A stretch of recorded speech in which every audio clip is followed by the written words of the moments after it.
السلام عليكم ورحمة الله وبركاته. بسم الله والحمد لله والصلاة والسلام على رسول الله وعلى آله وأصحابه ومن والاه، أما بعد.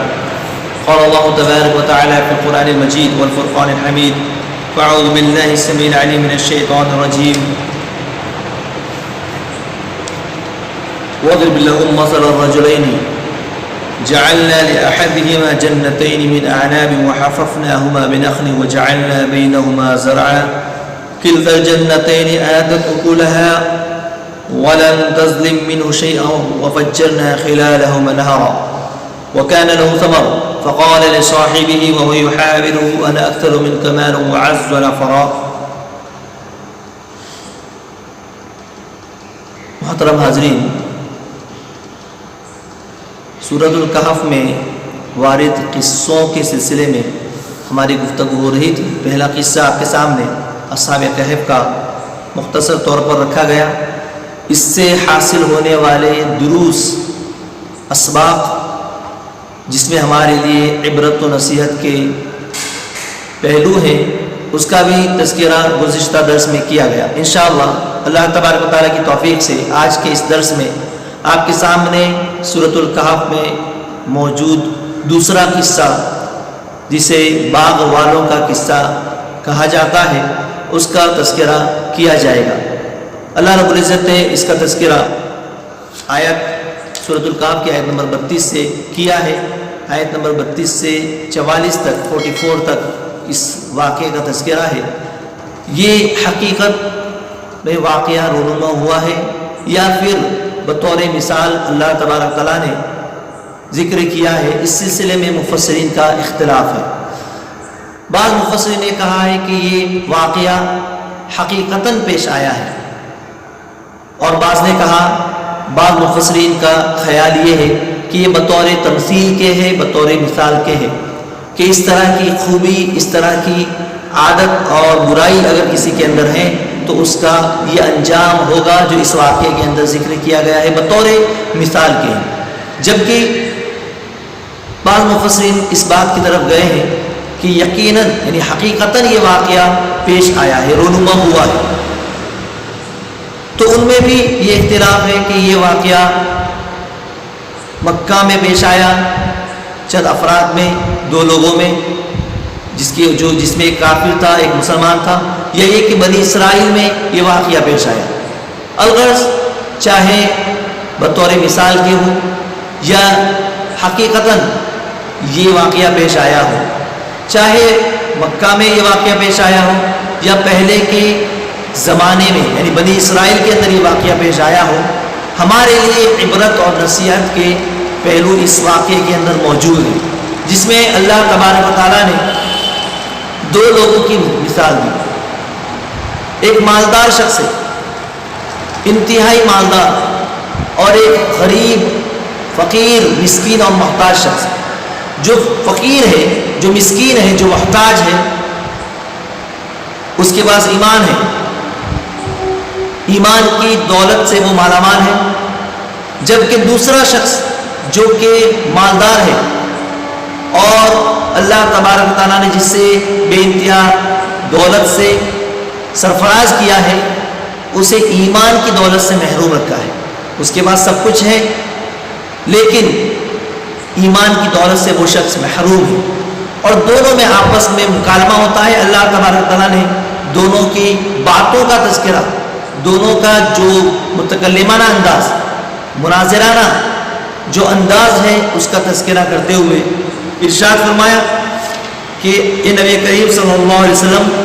آپ لوگوں سے دو مثالیں، دو آدمیوں کی مثالیں بیان کر دیجیے جن میں سے ایک کو ہم نے دو باغ عطا کر رکھے تھے. جعلنا لأحدهما جنتين من أعناب وحففناهما بنخل وجعلنا بينهما زرعا. دو باغ انگوروں کے دے رکھے تھے اور جنہیں کھجوروں کے درختوں سے ہم نے گھیرے رکھا تھا اور دونوں کے درمیان کھیتی لگا رکھی. تو یہ جو دونوں بات تھے، انگور کی بات تھی، اور اس کے حفاظت کے لیے اس کے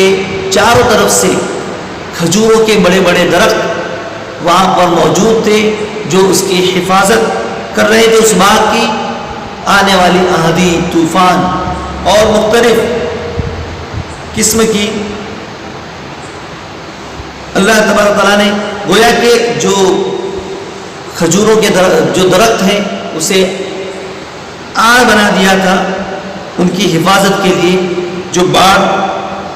اور چار دیواری کا کام دیتا تھا، اس سے حفاظت ہوتی تھی۔ اتنا ہی نہیں بلکہ پیداوار کے اعتبار سے بھی وہ باغ بڑا ہی پھلدار تھا اور اس میں کچھ بھی کمی نہیں ہوتی تھی۔ اللہ رب العزت نے خود فرمایا کلتا الجنتین آتت اکلها ولم تظلم منه شیئا وفجرنا خلالهما النهار، دونوں باغ اپنا خوب پھل لاتے تھے، ان میں کسی طرح کی کوئی کمی واقع نہیں ہوتی تھی، اور ہم نے ان باغوں کے درمیان نہر جاری کر رکھی تھی۔ الغرض ان کے پاس میوے تھے۔ ایک دن اس نے باتوں ہی باتوں میں اپنے ساتھی سے کہا انا اکثر منک مالا واعز نفرا، کہ میں تجھ سے زیادہ مالدار ہوں اور جتھے کے اعتبار سے بھی زیادہ مضبوط ہوں، یعنی تعداد کے اعتبار سے میرے پاس اولاد زیادہ ہے، میرے پاس نوکر چاکر زیادہ ہے، عددی قوت میرے پاس بنسبت تمہارے زیادہ ہے، اور میں مال اور دولت کے اعتبار سے تم سے زیادہ ہوں۔ تو یہ ایک تکبر اور ایک گھمنڈ اس شخص کو اپنے مال و دولت پر ہو گیا، اور آدمی کو جب کبر، غرور اور تکبر آ جاتا ہے تو پھر وہ حق کا انکار کرنے لگتا ہے اور شکر بجا لانے کے بجائے ناشکری پر اتر آتا ہے، اور یہ ناشکری اسے پہلے مخلوق کی ناشکری کے بعد خالق کی ناشکری تک پہنچا دیتی ہے، اور اللہ تبارک و تعالیٰ کی وہ اس قدر ناشکری کرتا ہے کہ پھر وہ شخص اللہ کے ساتھ دوسروں کو شریک کرنے لگ جاتا ہے، شرک جیسے عظیم گناہ میں ملوث ہو جاتا ہے۔ تو چنانچہ اس آدمی نے جسے اللہ تبارک تعالیٰ نے مال و دولت سے نوازا تھا، اس نے بھی ایسا ہی کیا۔ پہلے تو تکبر کیا اور کہا میں مال و دولت کے اعتبار سے زیادہ ہوں، پھر یہ کہا اپنے باغ میں داخل ہوا اور اپنے ہی نفس پر وہ ظلم کرنے والا تھا۔ اس نے کہا ما اظن ان تبید هذه ابدا، میں نہیں سمجھتا کہ یہ کبھی بھی برباد ہو سکتا ہے یا ختم ہو سکتا ہے، میں خیال نہیں کر سکتا کہ کسی وقت بھی یہ برباد ہو جائے، یعنی مجھے جو دولت ملی ہے یہ مٹ جائے، لٹ جائے، ویران ہو جائے، ہلاک ہو جائے، برباد ہو جائے، ایسا میرا خیال نہیں ہے۔ ایک طرف تو اس نے اپنے باپ کے تعلق سے یہ تصور قائم کر لیا جیسے کہ آج بھی جسے بھی تھوڑی بہت دولت میسر آ جاتی ہے وہ یہ سمجھنے لگتے ہیں کہ اب یہ دولت کبھی اس سے چھننے والی نہیں ہے، وہ ہمیشہ ہمیشہ اسی طرح عیش و آرام میں رہے گا، اور پھر وہ اللہ تبارک تعالیٰ کی نافرمانی پر اتر آتا ہے، حقوق میں کوتاہی کرنے کا لگتا ہے، اور ایک طرف تو اس نے اس بات کا انکار کیا کہ اب یہ دولت کبھی اس سے چھیننے والی نہیں، تو دوسری طرف اس نے یہ کہا وما اظن الساعة قائمة ولئن رددت الى ربي لاجدن خيرا منها منقلبا، اس نے کہا کہ قیامت کبھی واقع نہیں ہوگی، میں نہیں سمجھتا کہ قیامت بھی کوئی چیز ہے یا قیامت واقع ہونے والی ہے، اور اگر واقع ہو بھی گئی تو اس وقت بھی میں اپنے رب کے پاس میرا ہی مقام رہے گا، مرتبے کے اعتبار سے میں ہی رہوں گا۔ الغرض بالفرض فرض کر لیا جائے کہ اگر مجھے رب کی طرف جانا بھی پڑے تو یقیناً میں اس سے بھی زیادہ بہتر پاؤں گا، جو دنیا میں ہے اس سے بھی زیادہ لوٹنے کی جگہ کو میں بہتر پاؤں گا۔ تو یہ کافروں کی عادت ہوتی ہے، اور کافر عجیب و غریب کبر و غرور کے اندر مبتلا ہوتے ہیں، لمبی لمبی آرزوؤں میں وہ لوگ مبتلا ہوتے ہیں، اور انہیں اس دنیا کے اندر جو انہوں نے عمل کیا ہے اس کا کہ ظلم و زیادتی کا بدلہ انہیں دیا جائے گا، اس کا انہیں کوئی فکر نہیں ہوتی ہے، وہ لوگ اس سے غافل ہوتے ہیں۔ اور اسی کا مظاہرہ وہ لوگ شرک اور کفر کرتے ہوئے بڑی ہی ڈھٹائی کے ساتھ کرتے ہیں